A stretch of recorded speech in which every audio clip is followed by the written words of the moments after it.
इस वीडियो में बात करेंगे 101% सीए फाउंडेशन को कैसे क्लियर करें।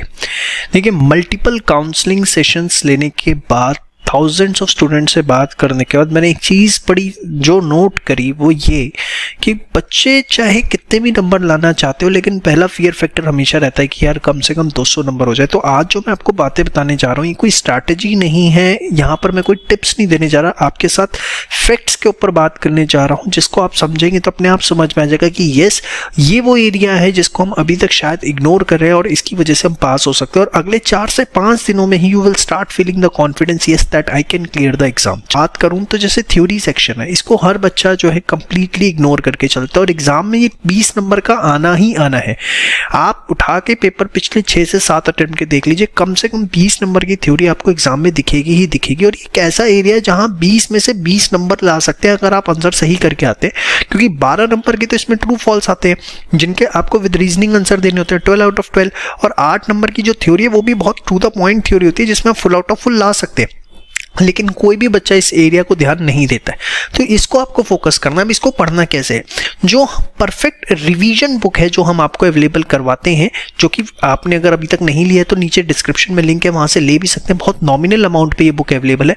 उसमें से डेली 1 रीडिंग करनी है। अगर आप इसकी रियली लास्ट के 45 डेज में भी, मैं कहूँ 45 to 60 डेज ले लीजिए, अगर डेली एक रीडिंग कर लेते हैं, आपकी थ्योरी स्ट्रांग हो जाती है और यहाँ पे आपके 20 में से 20 नंबर आ जाते हैं। अब देखिए, बाकी रेस्ट ऑफ द पेपर में से सिर्फ आपको फिर 20 लाना है। अब आपका प्रैक्टिकल इतना खराब थोड़ी ना होगा कि आप रेस्ट ऑफ द पेपर में 20 भी ना ला पाए। तो थ्योरी पे जरूर फोकस करिए और परफेक्ट रिवीजन बुक इसके लिए मोर देन सफिशिएंट है। इसके अलावा जिसने सीए फाउंडेशन या अकाउंट्स का हमारा कोर्स ले रखा है, तो उसे एक परफेक्ट प्रैक्टिस मिली होगी अकाउंट्स की।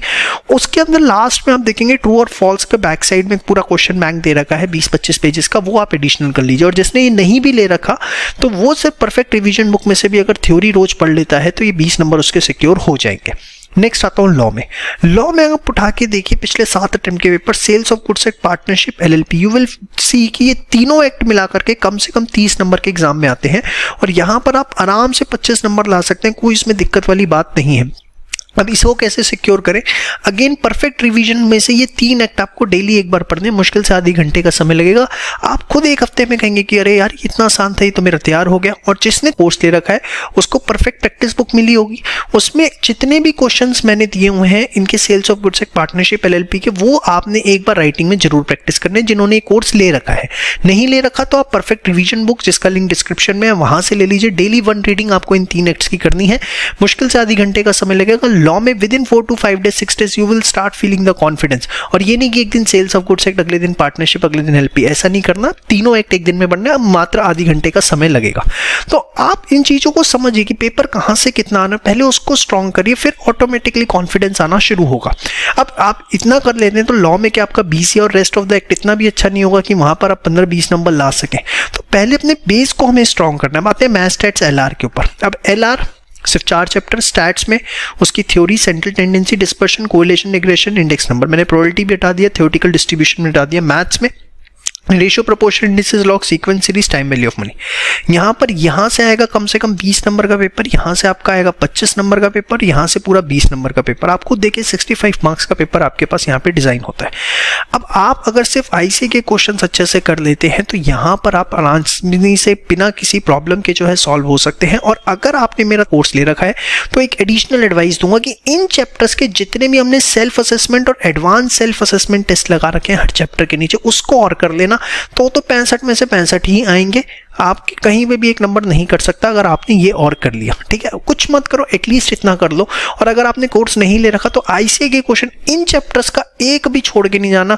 एडिशनल क्वेश्चन बैंक करने की बात नहीं कर रहा हूं, लेकिन इलस्ट्रेशंस और जो सेट बी और जो एक्सरसाइज के क्वेश्चन है वो आपने बहुत अच्छे से करके जाने हैं मैथ स्टैट्स एलआर में इन चैप्टर्स के।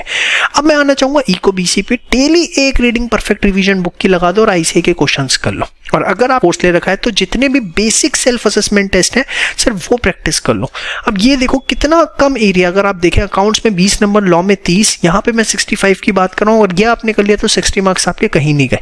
तो आप खुद जो है देखेंगे कि अरे यार मैं तो पास हो रहा हूँ, इसमें मुश्किल क्या है। आप क्या करते हैं, थ्योरी इग्नोर करते हैं, सबसे इंपॉर्टेंट एरिया आप इग्नोर करके चलते हैं। यहाँ पर इन 3 एक्ट पे फोकस नहीं करते, सारा ध्यान लगा देते हैं कॉन्ट्रैक्ट एक्ट पे या कंपनी एक्ट के ऊपर। बेस्ट एड सेलर में इन चैप्टर्स को अच्छे से करो जहाँ से पेपर आना है, इको बीसी के ऐसे करो। और मैं बार बार हर बच्चे को कहूँगा, देखो परफेक्ट रिवीजन बुक आप हमारा कोर्स, वैसे मैं आपको बोलूँ कोर्स नहीं है, वो आपका एक असिस्टेंस आपको देता है, चाहे आप कहीं और से भी क्लासेस ले रहे हैं, सेल्फ स्टडी कर रहे हैं, जिसमें इतने सारे सेल्फ असेसमेंट वर्ड टेस्ट हैं, परफेक्ट प्रैक्टिस बुक्स मिलती है। बट अगर नहीं भी ले रखा तो परफेक्ट रिवीजन बुक जो है आप हमारी ज़रूर लें, जिसका लिंक डिस्क्रिप्शन में है। और एटलीस्ट मेक श्योर कि ये सीए फाउंडेशन का अटेम्प्ट आपका निकले। और इसके बाद आखिरी में एक सलाह और देना चाहूँगा कि कम से कम 5 मॉक टेस्ट पेपर आपको अकाउंट्स, लॉ, बीसीआर के जरूर देने हैं। और कम से कम 15 मॉक टेस्ट पेपर आपको जो आपके ऑब्जेक्टिव पेपर है, दैट इज मैथ्स, स्टैट, सेलर, इको, बीसीके के जरूर देने हैं, ताकि एग्जामिनेशन टाइम पे पैनिक ना करें। वो जो कॉन्फिडेंस आपको चाहिए, उस कॉन्फिडेंस के साथ जो है आप एग्जाम में जा पाए। तो ये एक बड़ी सिंपल स्ट्रैटेजी सीए फाउंडेशन को निकालने की, इसके ऊपर प्लीज फोकस करिए और वर्कआउट करना शुरू करिए। जय श्री श्याम।